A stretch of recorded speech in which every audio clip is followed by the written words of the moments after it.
Well, at 4 o'clock in the afternoon, we were winding down a mountain of dreary and desolate lava to the sea and closing our pleasant land journey. This lava is the accumulation of ages. One torrent of fire after another has rolled down here in old times and built up the island structure higher and higher. Underneath, it is honeycombed with caves.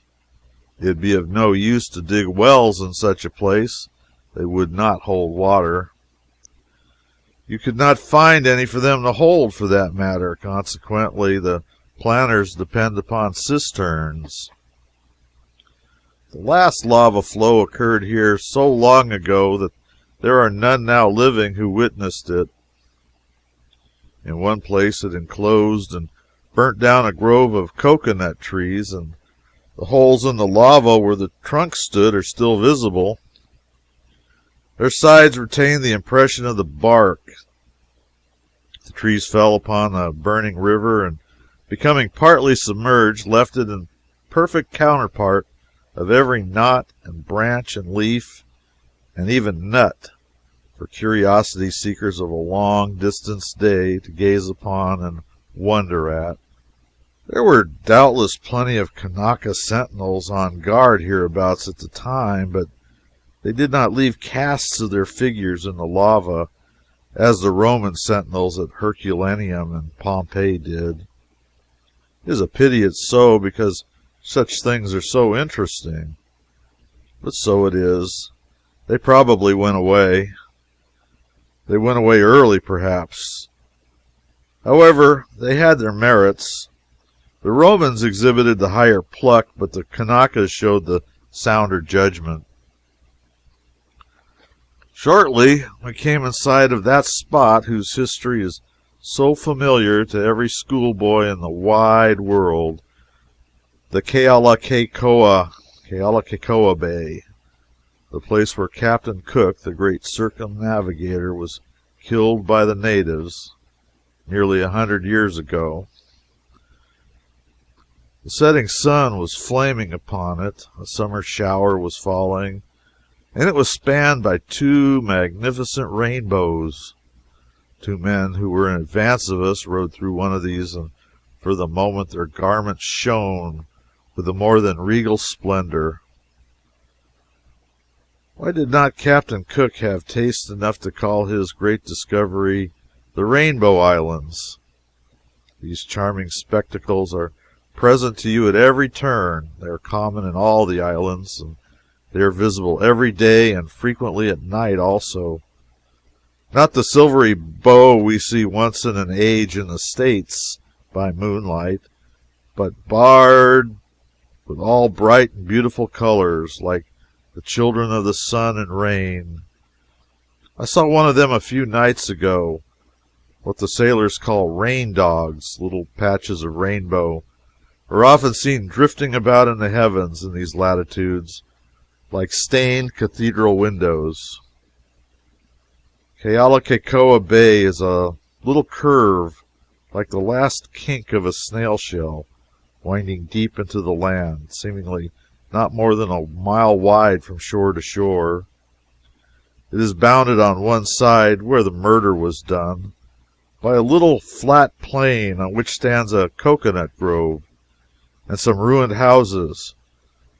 A steep wall of lava, 1,000 feet high at the upper end and 300 or 400 at the lower, comes down from the mountain and bounds the inner extremity of it. From this wall the place takes its name, Kealakekua, which in a native tongue signifies the pathway of the gods. They say, and still believe in spite of their liberal education and Christianity, that the great god Lono, who used to live upon the hillside, always traveled the causeway when urgent business connected him with heavenly affairs and called him down to the seashore in a hurry. As the red sun looked across the placid ocean through the tall, clean stems of the coconut trees, like a blooming whiskey bloat through the bars of a city prison, I went and stood at the edge of the water on the flat rock pressed by Captain Cook's feet when the blow was dealt which took away his life, and tried to picture in my mind the doomed man struggling in the midst of the multitude of exasperated savages, the men in the ships crowding to the vessel's side and gazing in anxious dismay towards the shore. But I discovered that I could not do it. It was growing dark. The rain began to fall. We could see that the distant Boomerang was helplessly becalmed at sea, and so I adjourned to the cheerless little box of a warehouse and sat down to smoke and think and wish the ship would make the land, for we had not eaten much for 10 hours and were viciously hungry. Plain, unvarnished history takes the romance out of Captain Cook's assassination and renders a deliberate verdict of justifiable homicide. Wherever he went among the islands, he was cordially received and welcomed by the inhabitants, and his ships were lavishly supplied with all manner of food. He returned these kindnesses with insult and ill treatment. Perceiving that the people took him for the long vanished and lamented god Lono, he encouraged them in this delusion for the sake of the limitless power it gave him. But during the famous disturbance at this spot, and while he and his comrades were surrounded by 15,000 maddened savages, he received a hurt and betrayed his earthly origin with a groan. It was his death warrant. Instantly a shout went up, "He groans! He is not a god!" So they closed in upon him and dispatched him. His flesh was stripped from the bones and burned, except 9 pounds of it which were sent on board the ships. The heart was hung up in a native hut, where it was found and eaten by 3 children who mistook it for the heart of a dog. One of these children grew up to be a very old man and died in Honolulu a few years ago. Some of Cook's bones were recovered and consigned to the deep by the officers of the ship. Small blame should attach to the natives for the killing of Cook. They treated him well. In return, he abused them. He and his men inflicted bodily injury upon many of them at different times, and killed at least 3 of them before they offered any proportionate retaliation. Near the shore, we found Cook's monument, only a coconut stump, 4 feet high and about a foot in diameter at the butt. It had lava boulders piled around its base to hold it up and keep it in its place, and was entirely sheathed over from top to bottom with rough, discolored sheets of copper, such as ships' bottoms are coppered with. Each sheet had a rude inscription scratched upon it with a nail, apparently, and in every case the execution was wretched.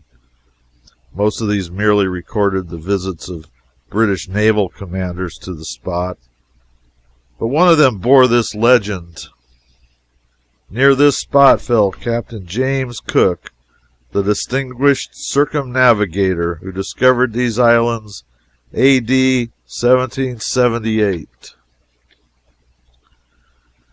After Cook's murder, his second in command on board the ship opened fire upon the swarms of natives on the beach, and one of his cannon balls cut this coconut tree short off and left this monumental stump standing.